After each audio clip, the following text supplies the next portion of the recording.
Welcome to another Light Blade Learning Lab. It's not quite cold enough for my breath to show at the moment, but it's quite cold in here, hence my little coat on today.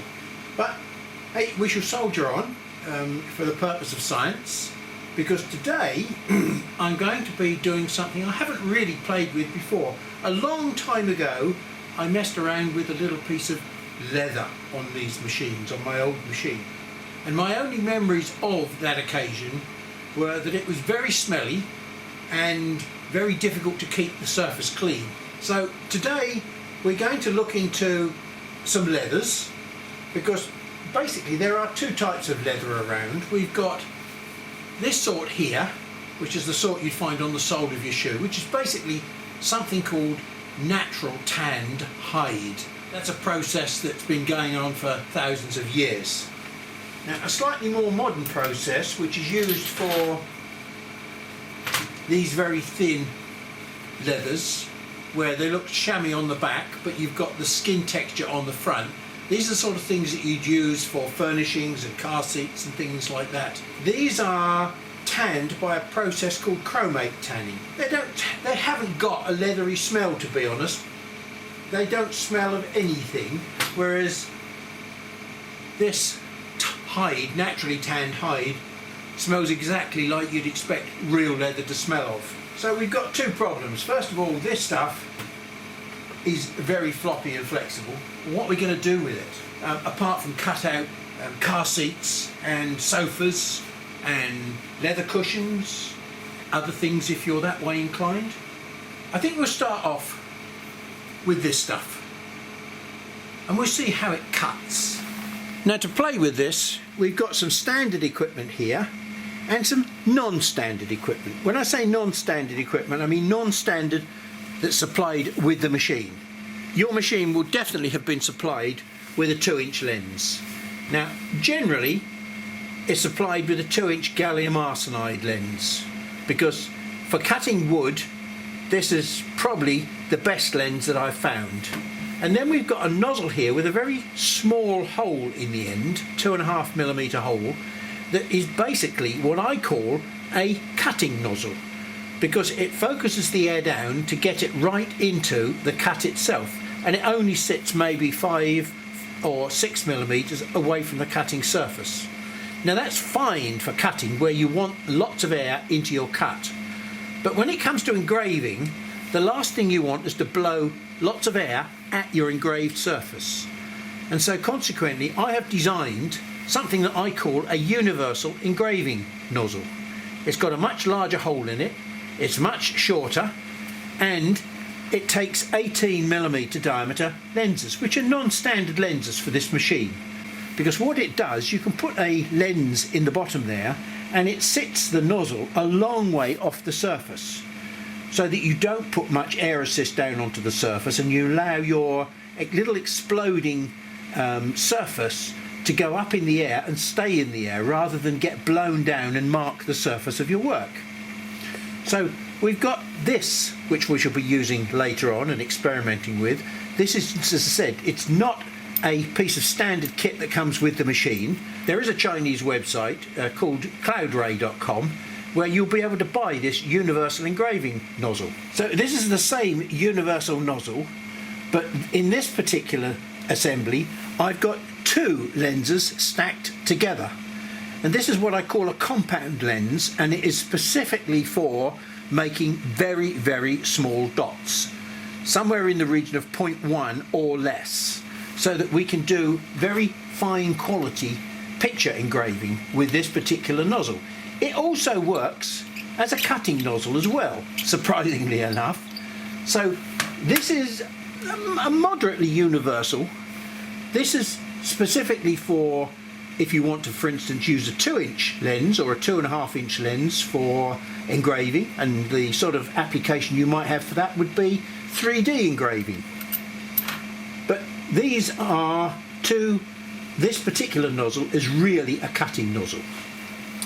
So what happens if I want to do a job with cutting and engraving on it? Now you have a choice, and you have to make some good engineering decisions. If you've got lots of cutting and not much engraving, I'd go for this nozzle.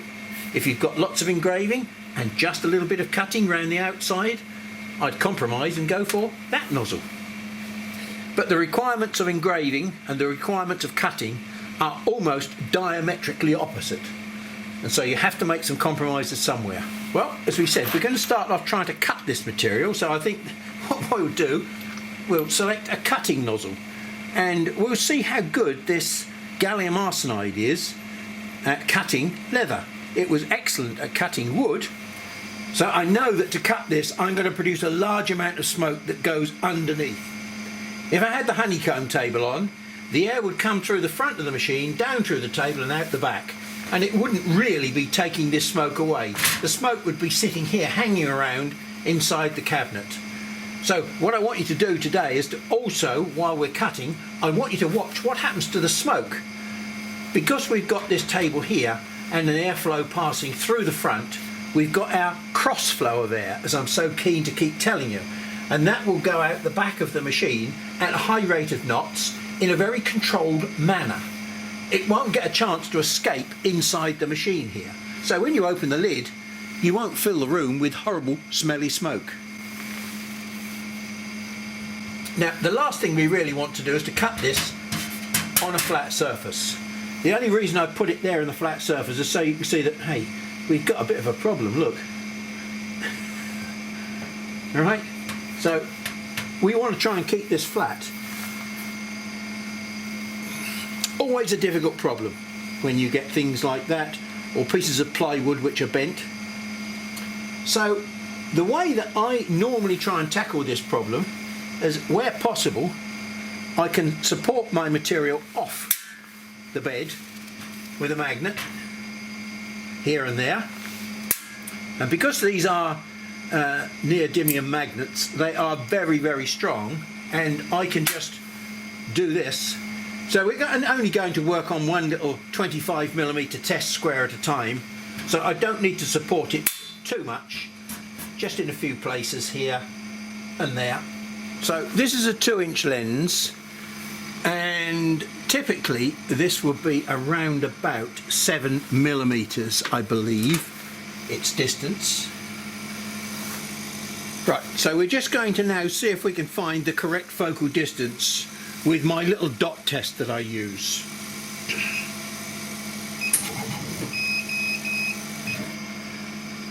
And I've recently purchased a new device off of eBay for absolutely half of nothing. I think it was probably about £2 or £2.50. So it auto illuminates when you open it. Now, it's a little section of almost like burnt leather right round the outside of every hole or line, which is the thing that's causing the main coloration here. The centre of the dot, or the centre of the mark, is actually quite clean, and I would say that that is a pretty good focus, because it's a good clean set of lines and dots.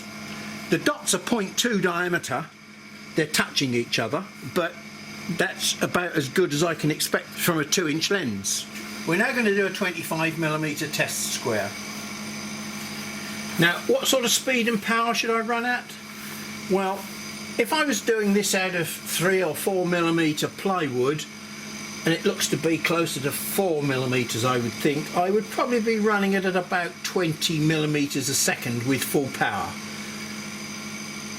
I think we might start this off at 15mm a second and see what happens. We're either going too fast or too slow. There is no right place to start. Now, I've closed the door so that we can get a proper airflow across the job, and you can see what I mean about the smoke being generated and how it rips out the back of the machine. Now, there's smoke coming out of the top, which is worrying. But something you can see is we've got all this horrible smoke trail coming out the corners here, where when it turned the corner, it started blowing smoke out the back of the motion. And we've also got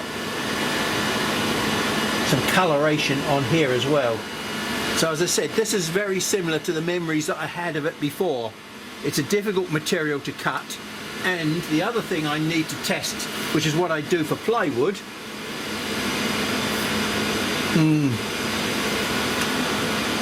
yeah, it's not exactly clean on the edges, is it? So we've reduced the speed down to 13 millimeters a second from 15, and we've reduced the power down so that the minimum is now 11% and the maximum is 85%. So hopefully it will slow down as it gets to these corners and produce slightly less. So we've still got smoke coming up on top of the job and lots of it underneath as well. It's still got lots of muck on the edge. Normally we only get this debris on the start corner. We've got it on all four corners here, so this is a very unsatisfactory way. I can't see a way of getting rid of that smoke.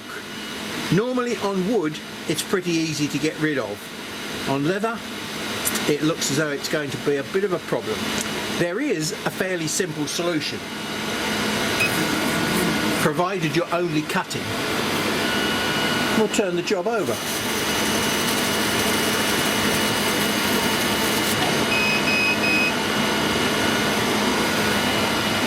So there we are, we can still see the burn marks on the corners, although they're not quite as bad, because this material doesn't hold on to the smoke as easily as this lovely shiny surface on this side. So now you can see we've got almost a smoke-free cut as opposed to the first two at the bottom there. As you can see here, we're producing a lot of smoke that's going downwards and condensing. You know, this is horrible, really horrible sticky stuff. This is worse than wood. Just take this off while it's nice and fresh and sticky. It comes off nice and easily. So nothing has changed from my first experience of leather. It's difficult to keep clean when you're cutting it. Now, the last time I had this problem, the solution was very simple. Masking tape, or there's something called paper transfer tape, which is used in the transfer of vinyl transfers onto things like vans or shop windows. Don't get the plastic one, get the paper version. And that does just the same job, and you can get that in wide reels. Fumes.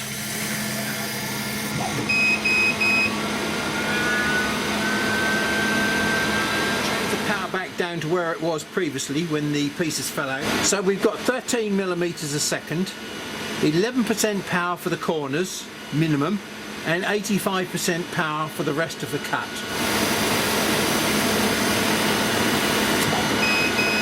We can just tip this piece out, and that's fairly clean on the back, as we would expect it to be, provided it doesn't drop. And then of course on the front here we can just peel off the tape, and as expected it's perfectly clean. So that's a solution, and that's the only solution that I came across before to cutting this sort of leather. Mask it off. Now, if we're having this much trouble with leather cutting it, what on earth is it going to do when we try and engrave it?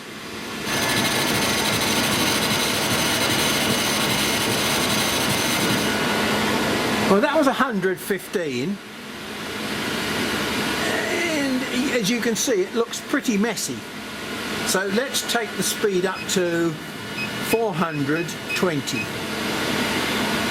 So it's hardly cutting through the tape at the moment. I'm running so fast. So this is really a bit of a painful exercise. You've got to clean all these little bits of tape out from the letters. And if you've got things like R's and B's, and you're going to finish up possibly with sticky stuff, I asked myself, is there a better way of achieving this?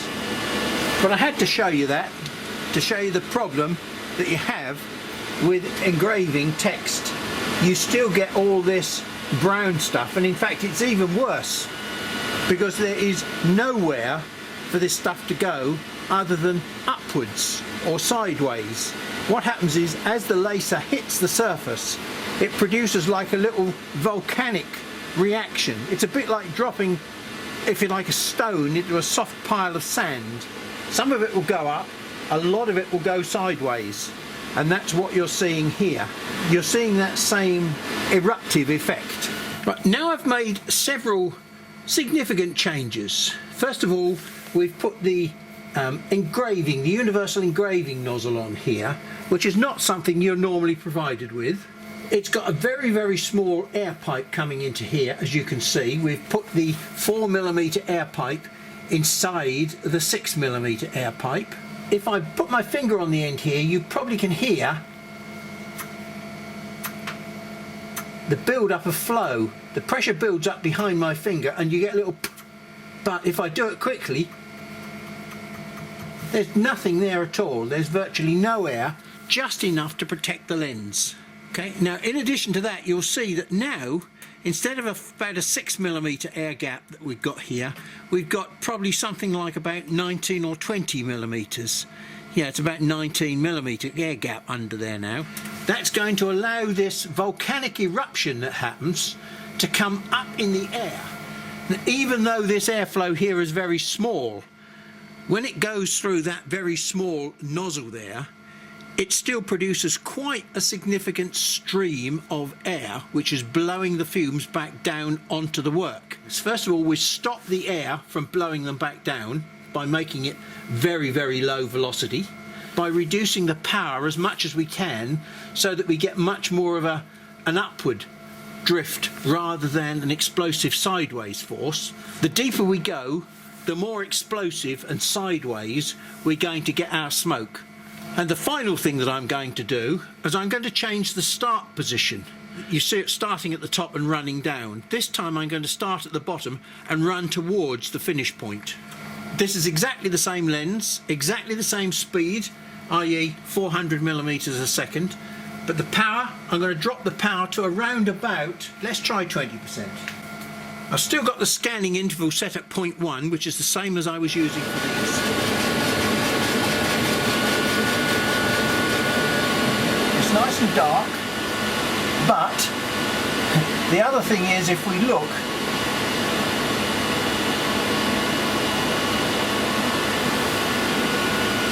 the debris in here is still capable of smudging onto the work.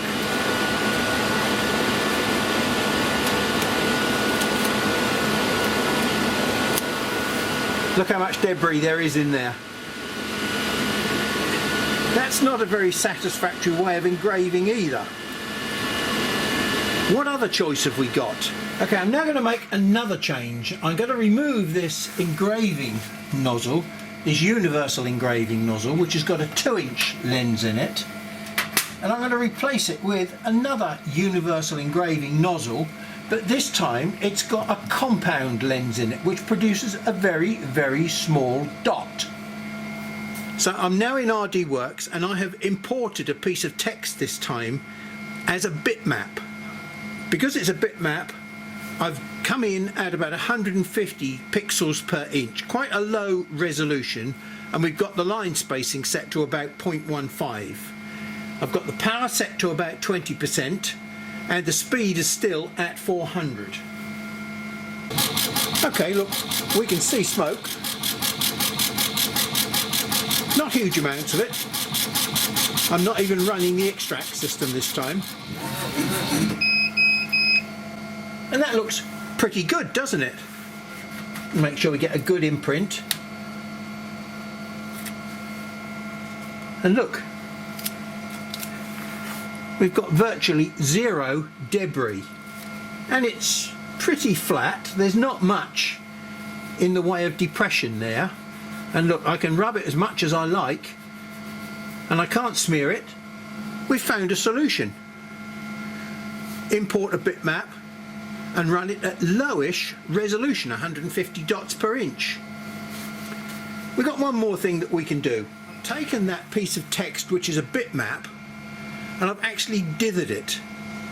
I've changed the picture resolution up to 254 pixels per inch, which is a pixel size of 0.1, which is what I'm confident that this lens can do, produce 0.1 dots. So we've got dots at 254 pixels per inch and a scan line interval of 0.1. I've dropped the power even further to 15%, and I'm still keeping the speed at 400. What smoke? I can see hardly anything at all. And of course, no smoke means I'm not going to produce any damage to my work. Look, there is a very small amount of smoke drifting around, which if I'd had the fan on would have sucked away instantly and you wouldn't have seen anything at all. Now, somewhere on there was our first test.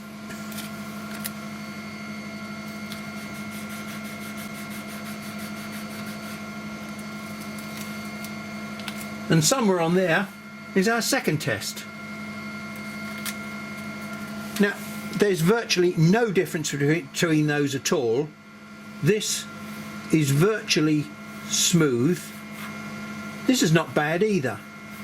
So either of those are really nice, clean pieces of engraving. So the technique is to use a bitmap and not a vector file for your engraving on leather. We'll run the same file with a 2-inch lens so that we can compare the difference. No change in parameters, we're still running with a 0.1. This lens is capable of doing 0.2 dots, not 0.1 dots.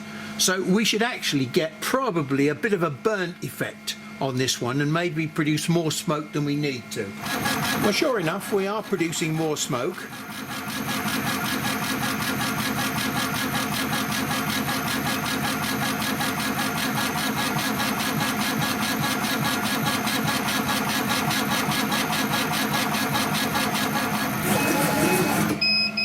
But that's not bad at all, is it? Let's just see what debris we can pull off. Nothing there at all, really. We could try that same thing at 127 dots per inch, which is the correct resolution for that lens.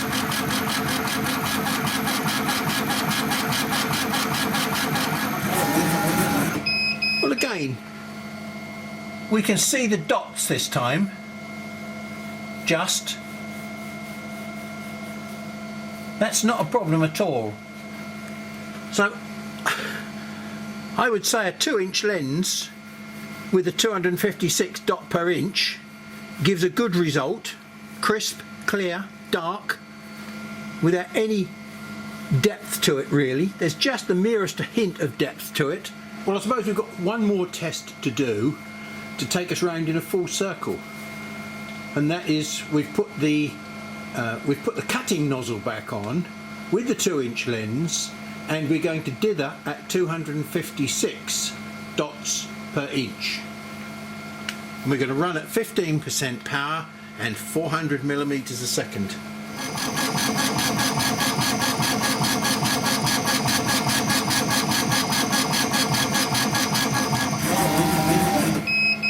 Okay, so that was a bit of a mistake because I had air assist on.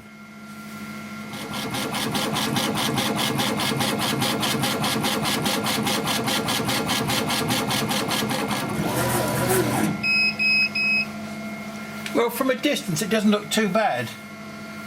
When you get a bit closer, there is some browning on there.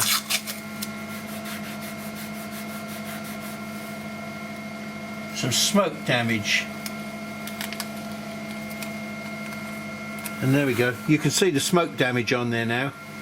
So I'm afraid that the standard nozzle is definitely not as good as the universal engraving nozzle. The universal engraving nozzle seems to do a good job whatever we do with it, but the standard nozzle, it does a reasonable job, but it isn't anywhere near. It's probably 90% as good as these.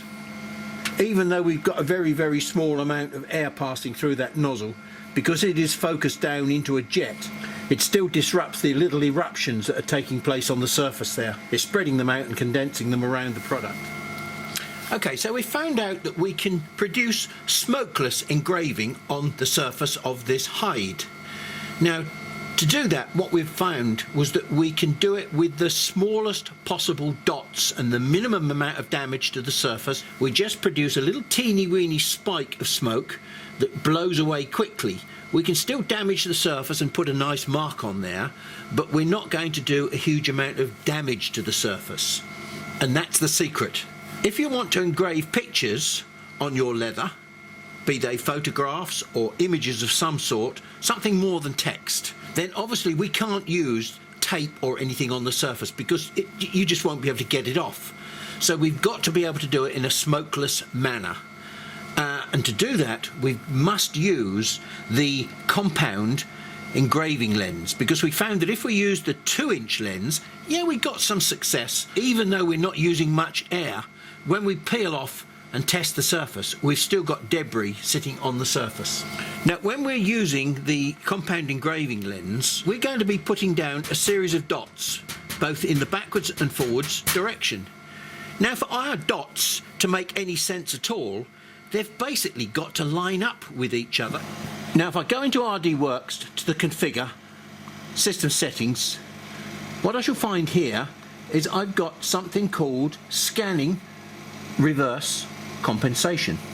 When it comes to dot engraving, there are certain speeds that you really need to use. 100, 150, maybe 200 tops. But on average, if you run at 150 millimeters a second, you'll get pretty good results with the compound engraving lens. But to get those results, you've got to make sure that your scanning is uniform in both directions. Now, what I'm going to do here is I'm going to turn off the scanning offset compensation, which is built into the machine. Now, I've dealt with this in a separate program, but we'll just go through it very quickly again to show you the problem. Now, to see this effect, all you need to do is to draw a very simple rectangle or a square, it doesn't matter. We'll make it 15 millimeters wide and about 20 millimeters tall. And we've got to set it to scan as opposed to cut. And we're going to set the speed initially to 400. Now, I'm going to set it to 400 because that shows you and exaggerates the problem. Even though we're not going to use 400 at the moment, I'm going to show you. And power, 20% should be good enough. Now, we're going to set the interval to 0.5 millimeters. 0.5, enter. We're going to have X swing, and we're going to have no ticks up here at all. Okay.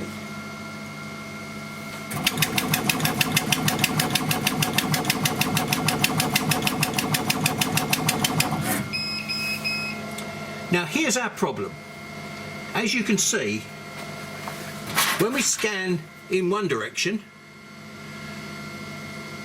the beam takes a few microseconds to start off. The beam finishes in the right place, but then when it steps down to the next line, there's a little bit of a delay in its starting. So you can see there's a scanning difference between these two directions. And what that means is, if I've got a series of dots that I want to line up with very accurately to produce a nice picture, I'm not going to get it unless I make all these lines start and finish at the same point. My dots are going to be out of sync and I'm going to get a bit of a fuzzy picture. I'm never going to get a crisp, clean, detailed picture. So to fix this problem, we need to use the scanning offset. Okay, now I'm going to do another test and I'm going to put the scanning offset on for 400 millimeters a second. Now, a few sessions ago, I did cover the whole of this subject in detail, and you'll see that I've got a compensation in here of 0.1 millimeters for 400 millimeters a second. So let's leave it at that, close. And this is the same test with the compensation in. And now I hope you can see the difference. Down here we've got virtually all of the lines lined up. Okay, and so what we've done, we've fixed this offset with a little bit of special compensation. They're never going to be absolutely perfect down here for high speeds, but as you reduce the speed of scanning, this effect here becomes less and you can get this a lot more accurate. So again, another reason for using a fairly low speed so that we get very accurate positioning of our dots in both the left and right direction. Now that might have looked quite fast to you, but in reality that's 150 millimeters a second. And you can see the difference because we've slowed the speed down, we've got darker lines. And so here's our scanning offset at 150 millimeters a second. Now the scanning offset on this machine has been set to 0.05, but your machine will undoubtedly be different, so you cannot use my numbers. You have to find your numbers out by using this very simple ladder test. So we're now ready to try some detailed engraving with this machine. Okay, now as we saw earlier, there's no such thing as a piece of flat leather. So we have to be rather inventive about how we try and hold this flat. I've put the magnets in the middle here as well, so that I've got a level surface. So I'm going to force this into a slight curve like this, so that when I place it on top of these, the middle is sitting level. And then I'm going to put the magnets on top, and hopefully the magnets will pull where I want to engrave, which is in this area here. It will be flat. Now I can't guarantee that it's going to be level around the edges, as you can see.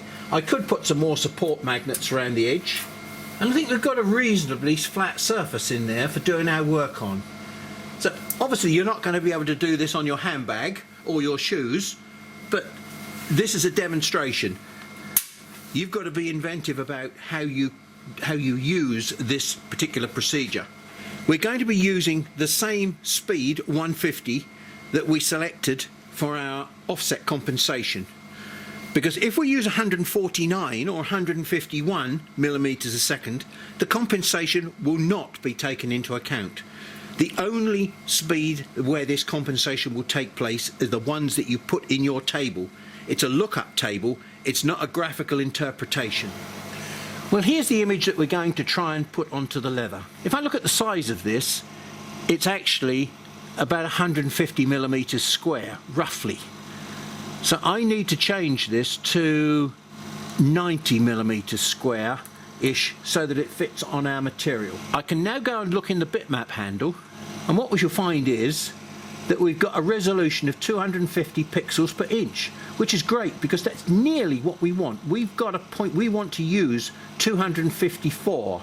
So I'm going to set the output to 254 because that happens to be a 0.1 pixel size. But before we dither it with a dot graphic, what I'm going to do is look at that picture and say, I think probably I could do with enhancing it a little bit as far as contrast is concerned. So I'm going to play with the contrast a little bit, and we'll just apply it to see what happens. We've just brightened the picture up a little bit and improved the contrast in these areas just up here. This is where a certain amount of skill and practice comes in. So I'm going to now select dot graphic, and we're going to convert that into a binary dot picture. And there it is. Look, just a series of dots. We're going to apply that to the main view, which is here. And again, there it is. We're going to set the speed to 150. We're not going to have any air blowing down on the job, except that which is protecting the lens. We've got to set the power and the focus for this machine. We know that we want to run at 150 millimeters a second. We're going to have X swing, and we're going to have nothing in these tick boxes up here. The only thing we're left to play with now is this power. So we say OK for the moment, and then we'll go and set the focus up. Now, although we normally are used to seeing this focus gauge here, which is 0.5 millimeter steps, when I'm using this compound lens, I've got a much finer resolution measuring gauge that runs from 10 millimeters to 12 millimeters. And nominally, the focus for this lens is somewhere around about 10.5 to 11, 10.7 maybe. Now I'm going to use my little focus test pattern that tells me two things. It tells me the focus and whether I've got my dots at 0.1 diameter.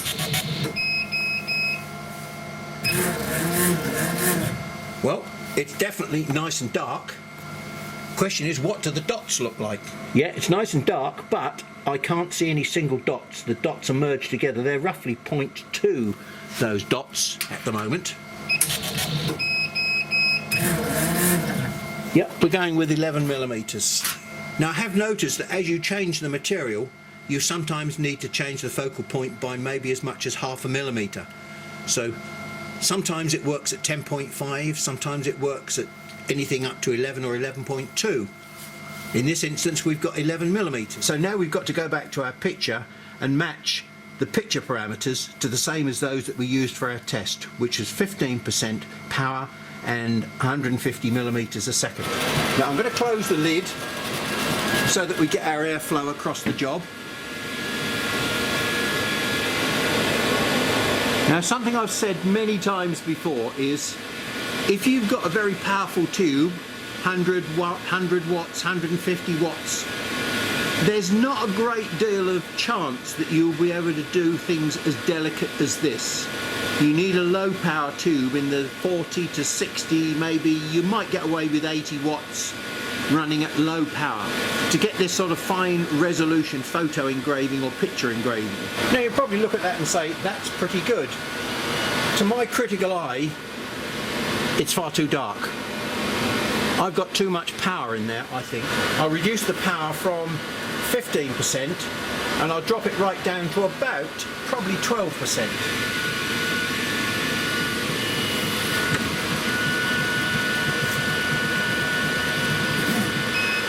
Now you can see the difference between the two.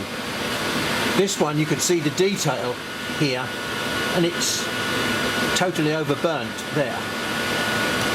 So you've got to get the balance of power right as well. There's no 3D-ness in this at all. There is no burning or browning on the surface. And there we go. When I do my sticky paper test on both of those, that will show you how much debris is coming out of this second picture. Virtually none. The first one was well and truly overburnt. Okay, let's just have a quick look around that picture.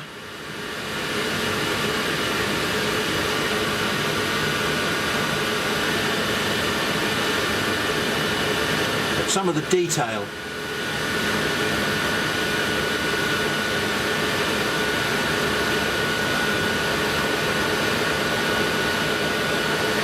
Now right up close you can see that it's made up of dots.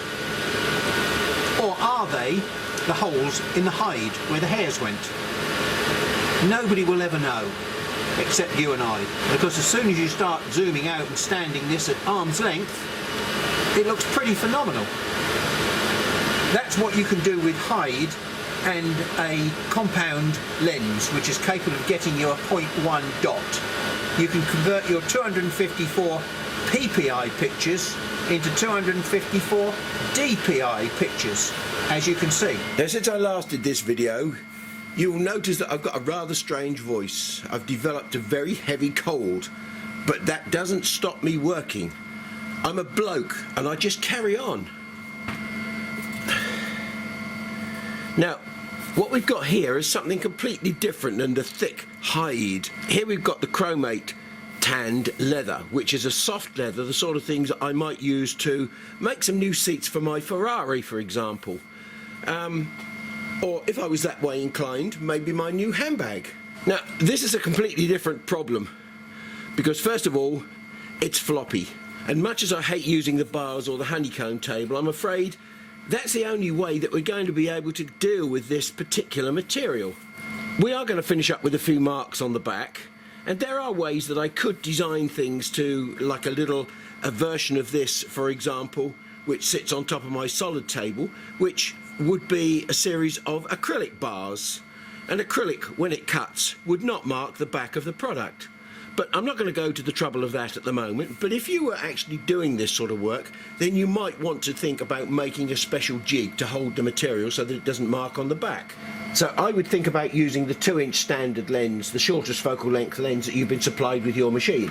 Now, the nozzle is obviously a standard nozzle that you've got, which has got a 2.5mm hole in the end. Now, that's quite a large hole. I'll demonstrate what we'll get with this 2.5mm hole. Now I'm going to set up a little test square in here, which is 25mm square. We're going to test a few speeds and powers. Wrong. We're going to test speeds, because I always start off with maximum power when I'm cutting organic materials. Don't fiddle around with lower powers, just go straight for the throat and go with the maximum power that your machine will output at the safe current. So we go for maximum setting on this machine, which I believe is 78%, which should give me 22 milliamps. And speed, well, that's the only thing that we're going to play with, and we need to try and find the very, very fastest speed that we can. Anything slow will cause charring on the edges. The faster we go, the better the edge condition will be. So I'm going to start off at about, say, 25 millimeters a second. 10, 9, 8, 7. There we go, 7 millimeters.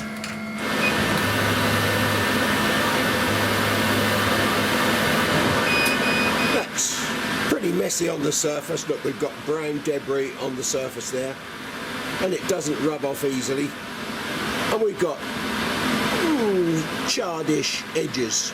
They're not clean, they're definitely black. And the real test of what the edge is like is if you get a piece of white tissue,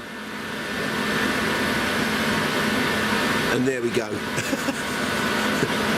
Yeah, there's definitely some charring on the edge. Let's go silly and we'll go 35 now. That works, and I think immediately you can see on the edge that we've got a lot less charring. We've still got some debris on there. So let's go up to 55 millimeters a second. Well, we can still see that we've got some debris around the edge here. There's less of it, and I suspect that this is just about hanging in there. Look, the edge finish is becoming quite brown. We shall never be able to get away with that, I don't think, with leather. Let's push on. 65 millimeters a second. Now, I saw a lot of smoke coming up on the top here, and that tends to indicate to me that we haven't cut through properly. So I think we've probably reached our limit. Wow. Yeah, we've still got some black marks on there, but they're nowhere near as heavy as they were to start with. Okay, so the next issue now is to try and solve the debris on the top surface. Here I've got a piece of duct tape. I'm going to stick that over the end of the nozzle. As I said, it's not going to look pretty, but what I'm going to do now is to give it a few pulses. Same setting as we had last time. Yeah, we've still got debris on the edge, and we've still got marking on the surface. Now the marking on the surface is all to do with the air assist. What we're trying to do is to get as much air as we can through the cut and not have any air come up on top of the job. Any smoke that comes upwards will get blown back down, and that's what you're seeing here. You're getting smoke that's blown back down onto the job. We're trying to get as close to the job as we possibly can with the nozzle. And so for my next trick, what I'm going to do is I'm going to put an O-ring over the thread of the nozzle, and that's going to push the nozzle down closer to the work by about 2.5 millimeters. Okay, so now we're blowing an intense jet of air much closer to the work. 4 millimeter gap now. Now we're right on the edge of cutting again at 65 millimeters a second, but we still haven't got rid of this burn on the outside here, which is puzzling. Right, we're now going to try a completely different approach. I've removed this nozzle assembly. I'm going to replace this with a tube that has no lens in it at all. But what I've got here is a special nozzle and lens assembly that I have designed. It's called a compound lens. There are 2 lenses in there that produce a very, very sharp focus. And I'm going to use this to see whether or not we can solve this problem of marking on the surface. Now this doesn't come with a normal fitting. It comes with a piece of tube that pushes into the nozzle there, and we need to connect the nozzle up to the existing 6 millimeter tube. The 2 tubes fit together. You can hear that we've still got some air in there, but it's so low it's not causing any downflow of air to blow debris back down onto the job. So we're going to take the completely opposite approach now to what we would normally use for conventional cutting, i.e. trying to blow the fumes out of the bottom of the job. This lens has got a setting of about 10.5 millimeters. If you're using it for engraving, you've got to be very, very careful to get the function, to get the focus right. But for cutting, well, 10.5 will be good enough. I'm going to do this without the extraction on to see just what smoke we've got and where it's going. And here we can see the difference. So we've got virtually no smoke marks on here at all now. The edge condition,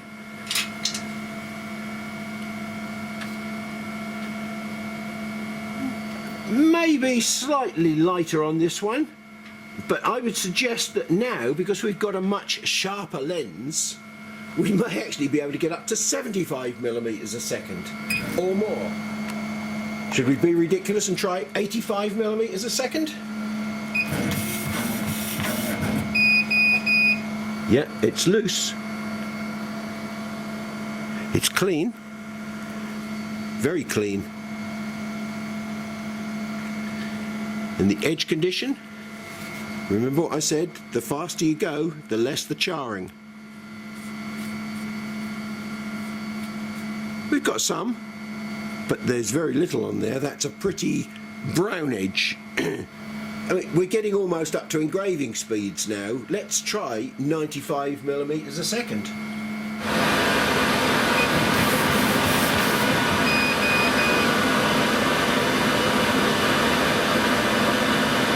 Well, we're just about on the limit. We've just got a few fibres that are not cut.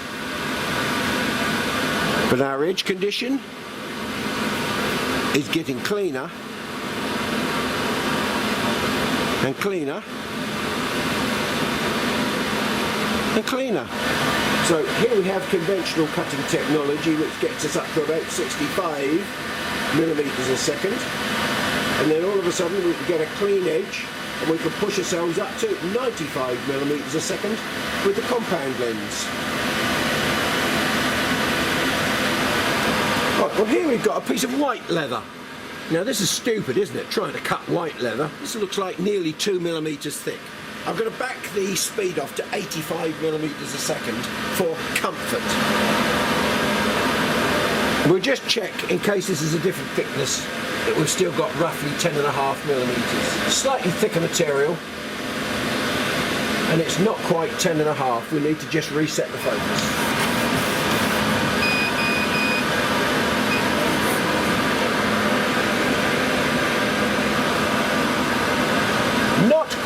This is a thicker material, so we should have to back the speed off a little bit.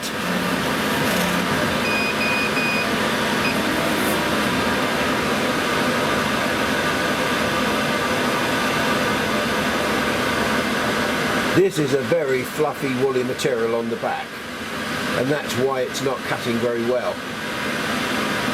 But hey, we've still got a clean top surface.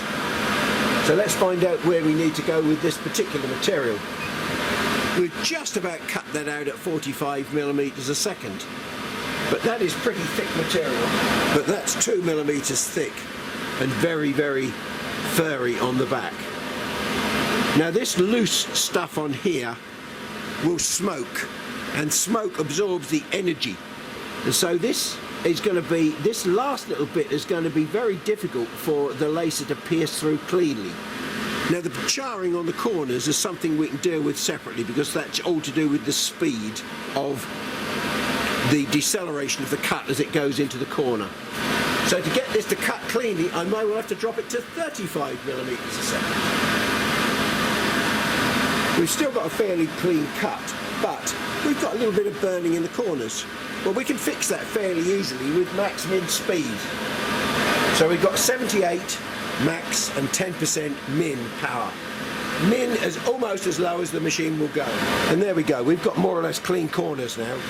So it does show you that the thickness of the leather and the surface texture on the back of the leather has a significant effect on the cutting performance.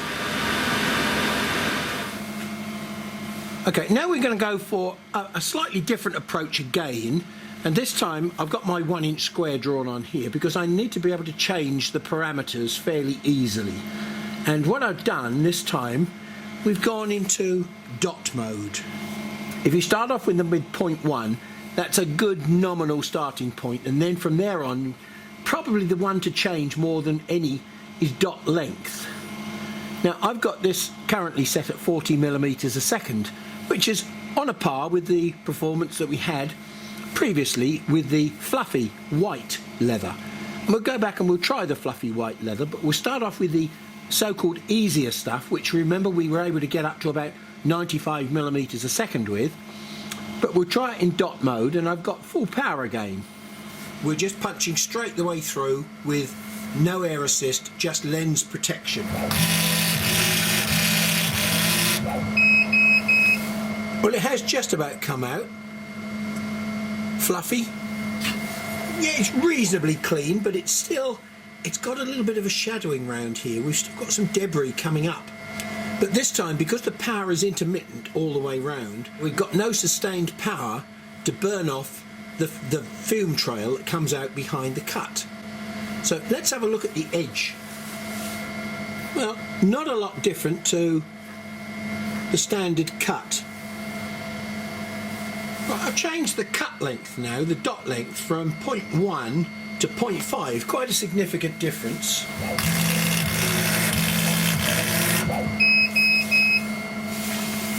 It's dropped out cleanly, and I would say that that is probably dirtier. I think you can see that definitely they've got a sort of a slightly dusky hue around the edge, whereas these do not have. Now this is using a 2-inch lens again, and we couldn't get up to 60 millimeters a second before.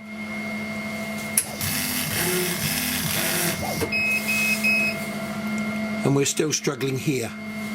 So dotting really doesn't seem to make a great deal of difference. So here we've got the 2 millimeter thick white leather, which is very furry and soft and difficult to cut. So this is a 0.3 dot time and a 0.5 dot length.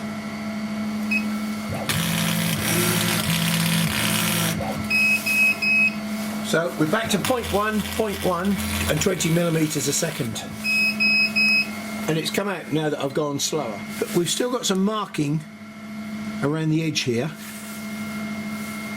and plenty of carbon on the edge. I mean, when we look at this leather, it looks almost like felt. It's got a very, very loose texture inside here, which means it's holding lots and lots of air inside, which is why it's so difficult to cut. It's not a solid material.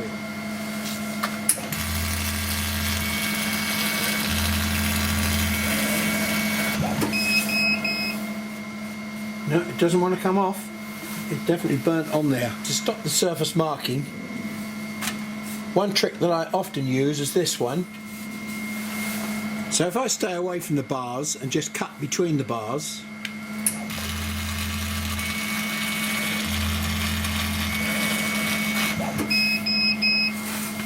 we should get a nice clean finish on the front surface. And there we go. Well, there's not a lot more to say really. Hide is relatively straightforward. Soft leather depends on the thickness, depends on the fuzziness and softness of the material. Although this is the same feeling soft leather, it's quite a dense leather, but thin. This one is a very fluffy, open pored leather, and has actually proved to be quite difficult to cut.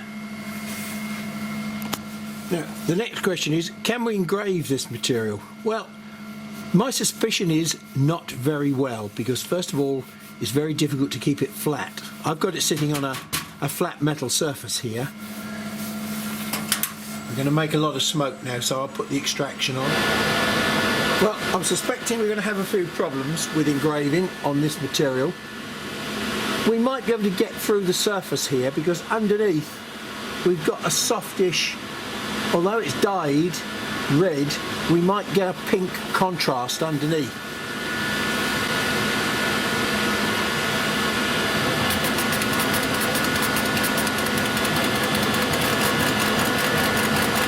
And I'm running this very fast at 400 millimeters a second.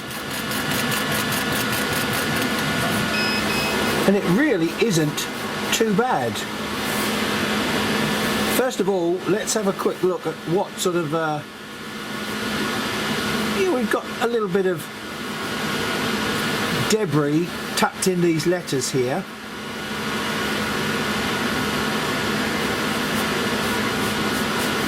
But on balance, that's not bad because we don't seem to have produced any burn marks around the outside of the text, and it's quite a reasonable contrast. I'll try this difficult white stuff.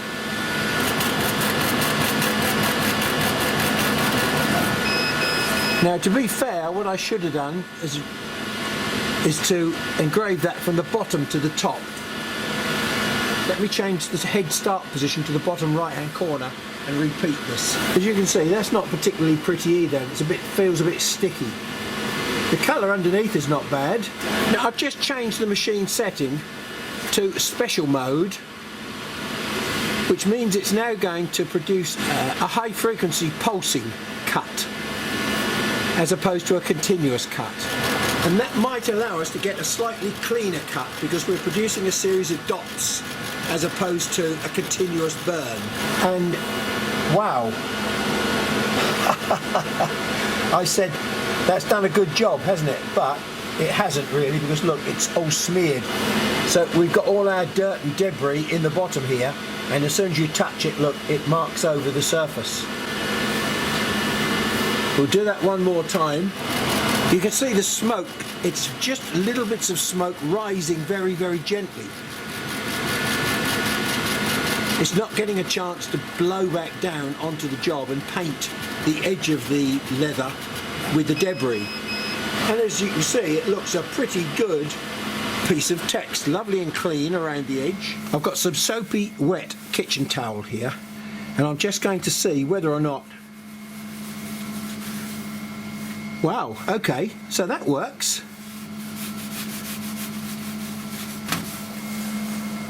Well, there we go, just ordinary soap and wetness cleans up this very nicely. It's only just surface debris.